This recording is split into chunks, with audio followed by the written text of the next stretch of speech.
Discussion keeps the world turning. This is Roundtable. You're listening to Roundtable. I'm Steve Hatherley today with Yushan and Yushun. Coming up, we've all done it. Asked AI for a recommendation, asked it to polish an email, asked it what that weird pain in your foot might be. Because it's useful, it's fast, and lately it's become the first place that we seem to go for answers. But then a story came out of China about a journalist, a press card, and an AI that got it wrong. Coming up on today's Soapbox, have we stopped questioning the machine? After that, millions of songs one tap away. So why are people suddenly dropping needles on spinning discs again?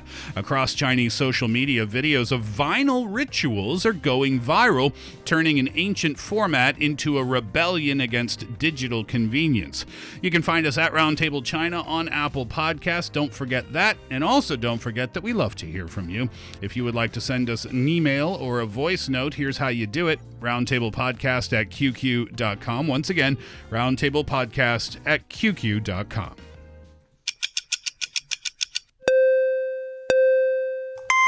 are they going to say? Hear ye, please gather round. It's time for the Soapbox. It is time for the Soapbox once again. It's our segment where we find a piece of news that has been circulating online. It makes us stop and think, wait a minute, I feel something strong about that. We bring it here to the show and share those feelings with you. Yushin, you've got it for us today. So today we're going to talk about something that I think almost all of us have started doing, sometimes without even realizing it. And you've kind of mentioned it before, like when you're about to buy a new laptop, you ask AI which one to choose, which one has the best specs. Yeah, and help me compare models, things like that. Exactly. When you're writing an email, you ask AI to polish it. That's what I do. You have a strange pain in your shoulder, you ask AI what it might be. That I do all the time. Do you really? Yes. That's one thing I don't do. I do whatever to avoid going to the hospital. Oh gosh, yeah. That scares me though. Asking AI for medical evaluations through my phone. I mean, without any proper inspection. Yeah, anyway, just we have so many things that we may now think about AI because before long, AI has quietly become the first place that we go for answers. And honestly, I don't think, it's necessarily a bad thing. AI is incredibly useful. But recently, a couple of stories made me wonder whether we are starting to trust it a little too much. Go on. What happened then? One story came from a journalist in China. Before, interviewing an interviewee, a source, she sent a photo of her official press card to prove her identity. And then instead of trusting her, the interviewee uploaded the photo to an AI chatbot. The photo of her ID. Exactly. Kind of the proof of she being legit journalist. And the AI confidently declared that the press card was fake. Oh, no. So it was not saying, I'm not sure. It was not saying you should verify this with the issuing authority. It confidently listed several fatal flaws and even cited what sounded like official regulations. The interviewee believed the AI, canceled the interview, and eventually blocked the journalist. Wow. And the result is the press card was completely real.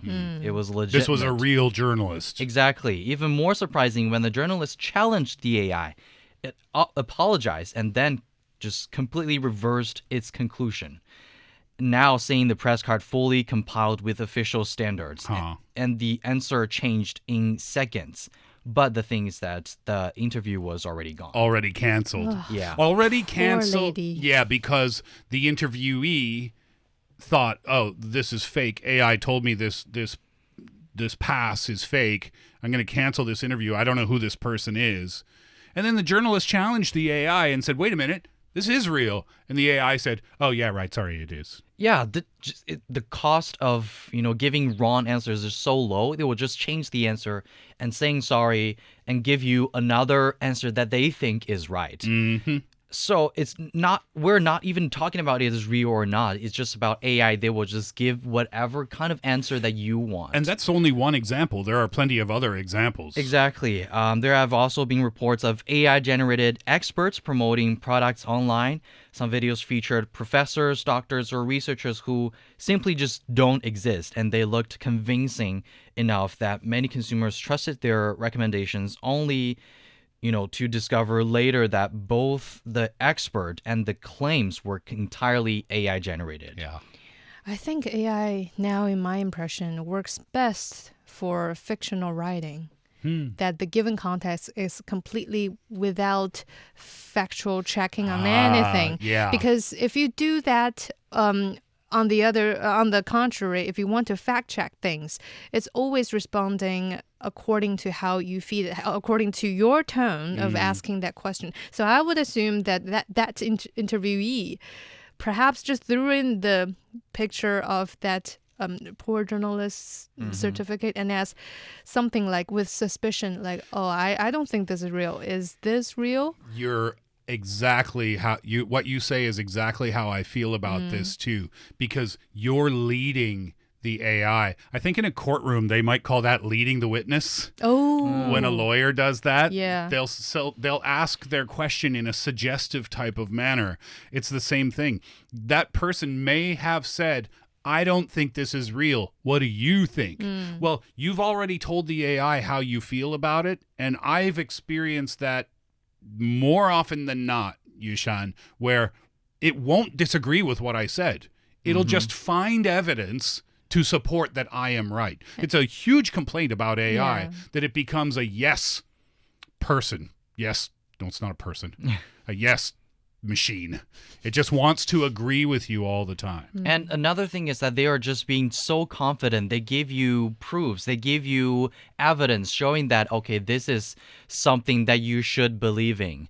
And when people are, asking these kind of AIs, they probably don't even care about where is this from. They are just, as you said, they have an answer in their mind, and they just want that kind of process of proving that. Confirmation bias. Yeah. Exactly. Yeah. You keep asking until you find someone who agrees with your opinion, or you just surround yourself with people who support your opinion. Aw. But when AI becomes a yes machine for all of your opinions and all of your thoughts, well, then there's your confirmation bias sitting in the palm of your hand. Well, the worst part is the judgments on whether one certificate is real or not. Perhaps it's the AI bot is referring to a real case. It's just not for the journalism case.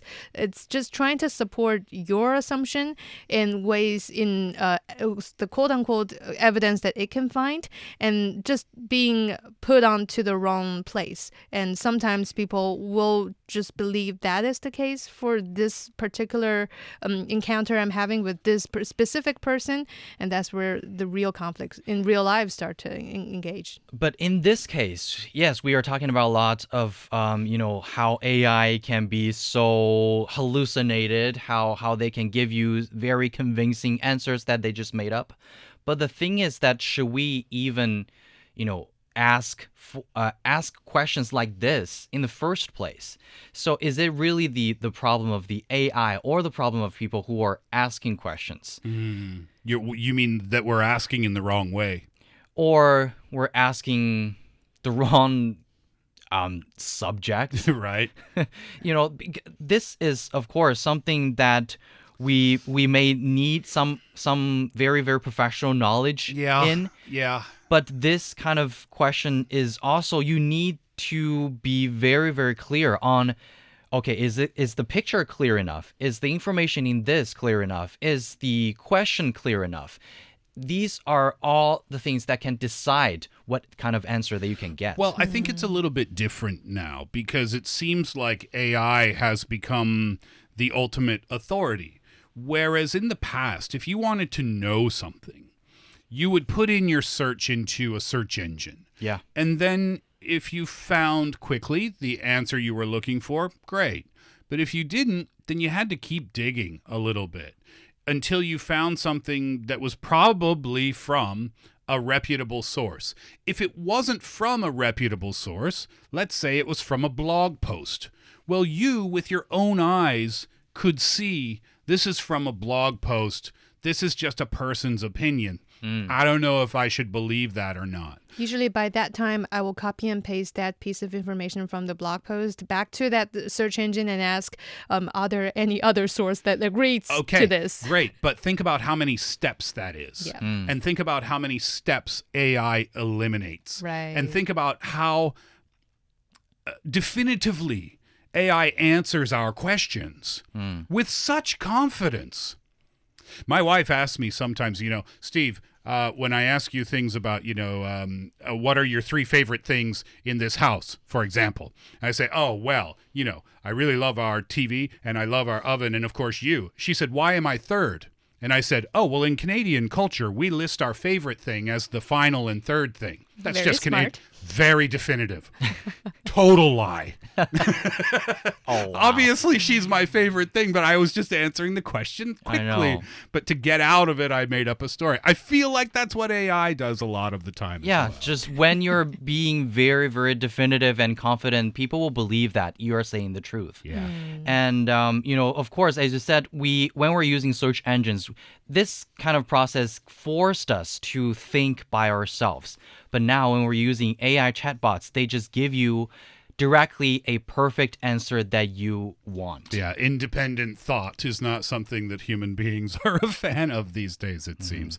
All right, well, we'll chat a little bit more about it. But first, I want to hear how you feel about it, Yushin. Are you ready for your soapbox? Of course. That's why I've been thinking about this for a while, and that's when I will stand onto my soapbox.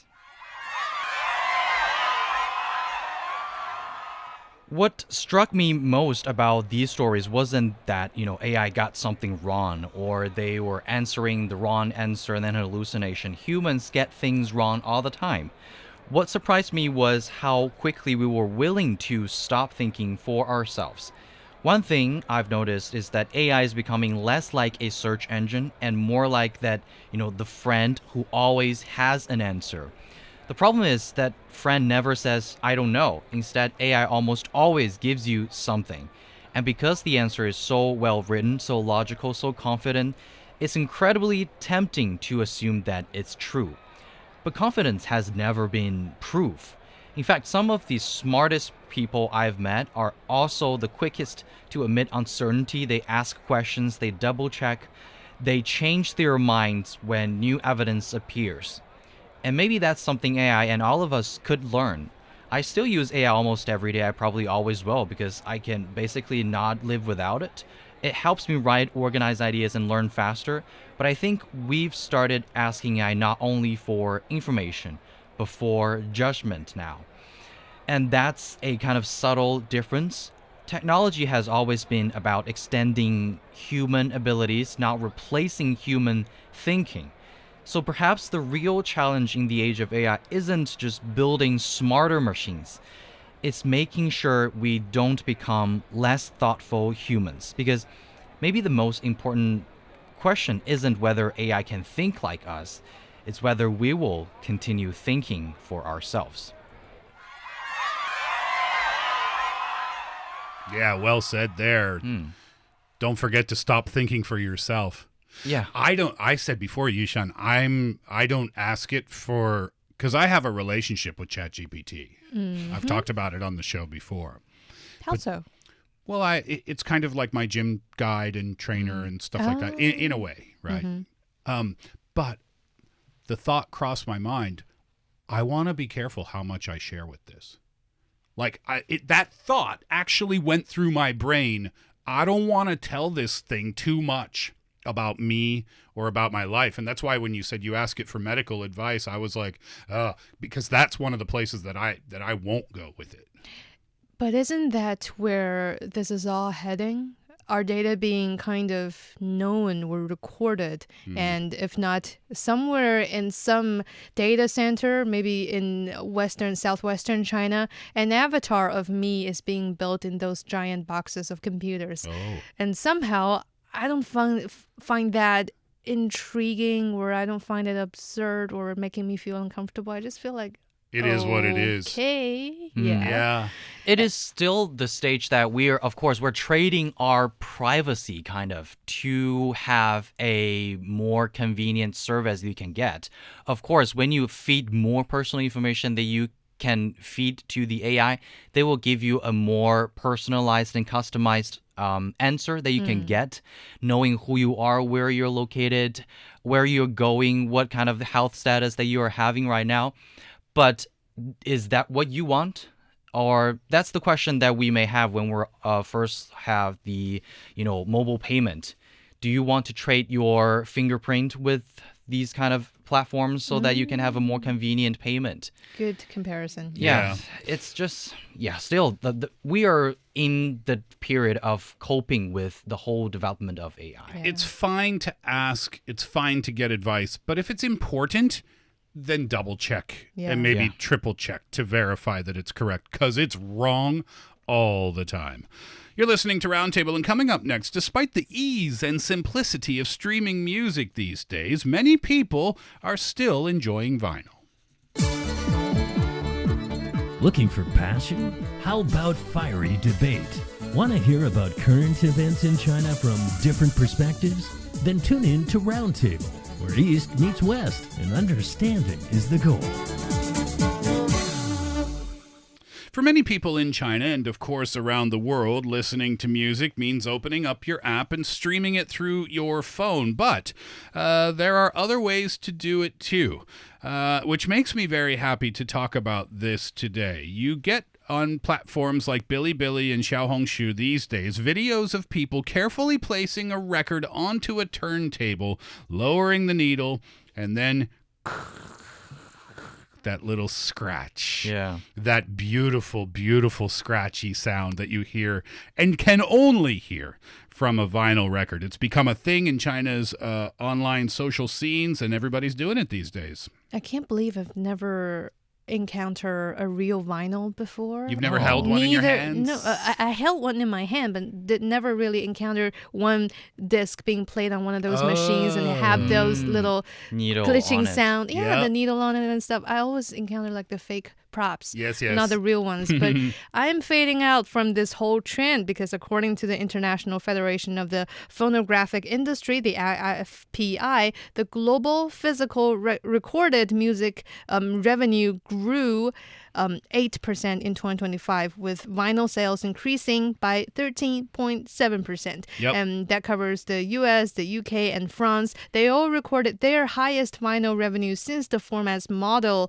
revival began. I believe that's in around 2007. Yeah, and what is even more remarkable is that this growth has been sustained over nearly 2 decades now, and global vinyl sales began recovering around 2007, and when annual revenue was only about $45 million, and then by 2025, the market had grown to more than $2.2 billion and expanding by roughly 50 times. While we are saying that, of course, it keeps growing, I would say, of course, it's been popular in a certain group of people, but it's very still, niche, right? still a very niche area. Why do you think people care about vinyls? Oh, well, I think a long time ago it was for audiophiles, right? Meaning Yeah. people who just love sound and getting audio from different sources. But I think now there's something perhaps nostalgic about it too. I had a record collection in Korea, and I sold it when I moved to China because it's so heavy. Yeah. And I didn't invest that much in it because every record I bought was a secondhand record. But yeah, there's something, it's a different listening experience. Of course, you can easily open your phone, open the app, and press play. It's no problem. And actually, the audio quality will be, air quotes, better. But it's a different listening experience when you're at home with your record player. There's something romantic about it. There's something romantic about picking up the vinyl, sliding the record out of its cover. Exactly. Opening up the machine, placing the record onto the disc, lowering the needle, and then again that scratchy sound when it starts. And for me, it's not modern music to listen to. It's like Ella Fitzgerald. If you don't know who that is, The The golden era of... in my opinion, the greatest female Yeah. voice that existed ever on this planet. Right. You know, you listen to artists like that on vinyl, and it's just heart melting. That sounds like a scene from a 20th century or 19th century old movie. I'm sure it probably is a scene from many Yeah. movies back then. And actually, because they are using the needles, it actually has limited time that you can use for each disc.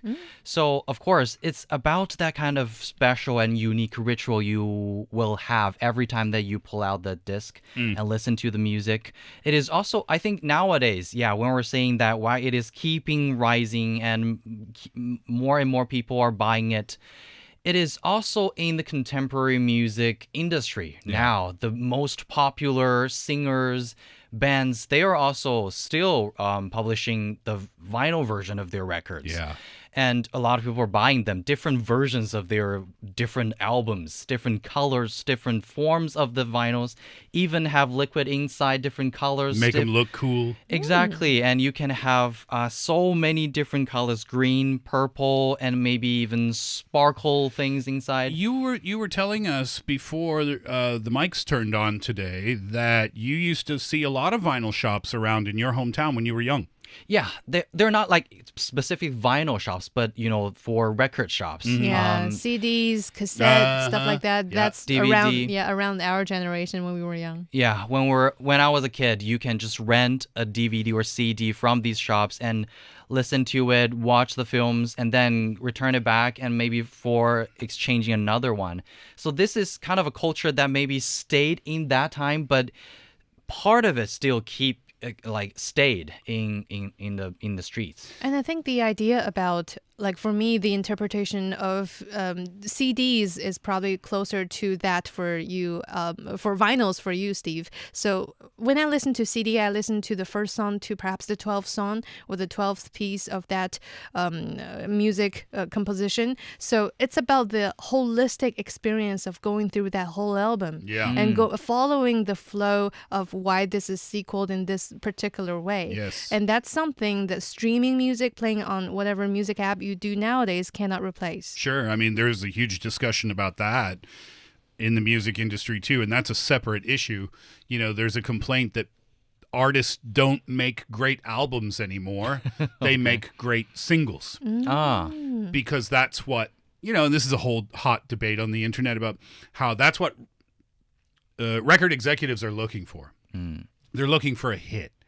And that's why, with MP3s and digital music these days, they just need to make a hot song. They don't need to make an amazing album from start to finish. And that's why I think it's a cool thing when you find an artist who actually put out an album and song number 1 is amazing and the last song, number 12 or whatever, is also amazing and every song in between is amazing. That's just rare and hard to find these days. Yeah, and it's also about how people are cherishing music and how, easy access of music is lowering our expectations of it. Yep, that's true. I'm going to have to start that record collection Yeah. again. You asked me, you said, why did you sell it before you moved? And I told you it was going to be too heavy and too expensive to ship. Yeah. But I'll tell you this, the people that I sold those records to, they were so happy when they got them. And I know. The smile on their face was kind of a reward, too. In good hands. For me. Yeah, exactly. All right, that'll do it for Roundtable for today. Thanks for hanging out with us over the last hour or so. I'm Steve for Yushin, and Yushan, enjoy your time today and come back next time.